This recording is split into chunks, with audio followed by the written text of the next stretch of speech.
Hi అండి, నమస్తే. Welcome to JP reality times. ముందుగా మనము లాస్ట్ వీడియోలో మాట్లాడుకున్నట్టు 2009 దాకా ఏం జరిగిందో మాట్లాడుకున్నాం. అయితే 2009లో ఎప్పుడైతే మనకి ఈ 111 ఎఫెక్ట్ మనకి రియల్ ఎస్టేట్ మీద పడడం జరిగిందో అక్కడ కొద్ది మార్కెట్ స్లోగా స్టార్ట్ అయిందండి. అంటే అది చెప్పాలంటే 2006 నుంచే స్టార్ట్ అయ్యి మనకి 2009 వరకు దాని ఎఫెక్ట్ అట్లాగే కంటిన్యూ అవుతుంది.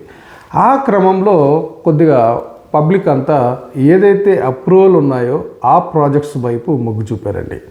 సో ఇప్పుడు ఎప్పుడైతే ఈ డిటిసిపి మరియు హుడా అంటే అప్పటికి ఇంకా హెచ్ఎండిఏ రాలేదండి, HUDA Hyderabad urban development authority అండర్లో ఎవరైతే అప్రూవల్ తీసుకున్నారో వాళ్ళ ప్రాజెక్ట్స్ మరియు ఈ కొత్తగా వచ్చిన DTCP director of town country planning ఈ డిపార్ట్మెంట్ అప్రూవల్స్ ఉన్న లేఅవుట్స్ మాత్రమే చూడడం జరిగింది. సో అప్పుడు ఒక రకంగా చెప్పాలంటే బిజినెస్ చాలా స్లో అయిందనే చెప్పాలి. 2000 నుంచి 2004 వరకు జరిగిన బిజినెస్ ఒక ఎత్తు అయితే 2006 నుంచి 2009 వరకు జరిగిన బిజినెస్ ఒక ఎత్తు అండి. అయితే ఈ 111 జీవో ఎప్పుడైతే మనకి వెంచర్స్ మీద ఎఫెక్ట్ పడిందో కొద్దిగా మన బెంగళూరు హైవేలో మార్కెట్ స్లో డౌన్ అయింది. సో ఇదే టైంలో మనకి కొద్దిగా సిటీకి దగ్గరగా ఉన్న మియాపూర్ నుంచి పటాన్చెరు మధ్యలో లేఅవుట్స్ జరగడం జరిగింది. అలాగే ఇటు మన కొంపల్లి నుంచి మేడ్చల్ వరకు కొత్త లేఅవుట్స్, అప్రూవ్డ్ లేఅవుట్స్ జనాలు వాటి మీద కాన్సన్ట్రేట్ చేయడం జరిగింది. ఎలా అంటే ఎప్పుడైతే ఈ బెంగళూరు హైవేలో హ్యూజ్ ఇన్వెస్ట్మెంట్ జరిగిందో ఈ భూమిలో ఉన్నప్పుడు ఆ టైంలో ఎవరైతే మిస్ అయ్యారో వాళ్ళు ఇటుపక్క బిజినెస్ చేయడం స్టార్ట్ చేశారు. సో ఈ డిటిసిపి మన అనుకున్న హెచ్ఎండిఏ లేఅవుట్స్ ఎప్పుడైతే ఇటు స్టార్ట్ అయిందో మార్కెట్ ఆటోమేటిక్గా ఇటుపక్క కొద్దిగా డైవర్ట్ అయిందనే చెప్పాలి. సో సైమల్టేనియస్గా మనకి ఈ రెండు రోడ్లు కొద్దిగా పికప్ అయ్యి మార్కెట్లో కొద్దిగా ఒక రకంగా మంచి బిజినెస్సే జరిగిందని చెప్పాలి. అయితే ఈ బిజినెస్ ఎప్పుడైతే ఇటుపక్క కూడా స్ప్రెడ్ అయిందో దానికి మరో కారణం కూడా ఉందండి.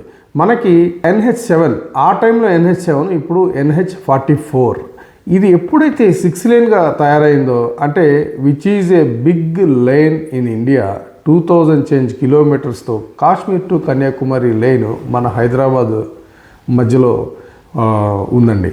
సో ఇదే NH44 కాబట్టి ఈ ఇటుపక్క ఆల్రెడీ మార్కెట్ జరిగిపోయింది, ప్లస్ కొద్దిగా స్లో డౌన్ అయింది కాబట్టి ఇటు మేడ్చల్ సైడు నెమ్మదిగా ఇటు మన షామీర్పేట సైడు, కొంపల్లి సైడు, మన పటాన్చెరు సైడు అంతా ఈ సికింద్రాబాద్ సైడు మార్కెట్ కొద్దిగా బాగా స్ప్రెడ్ అయింది.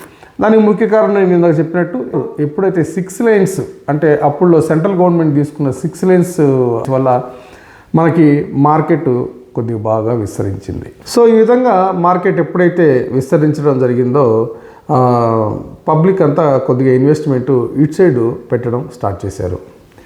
ముఖ్యంగా నేను ఇంత ఎలాబొరేట్గా ఎందుకు చెప్తున్నానంటే అండి, పాతవి మేబీ కొంతమంది గుర్తుండొచ్చు, కొంతమంది గుర్తుండకపోవచ్చు.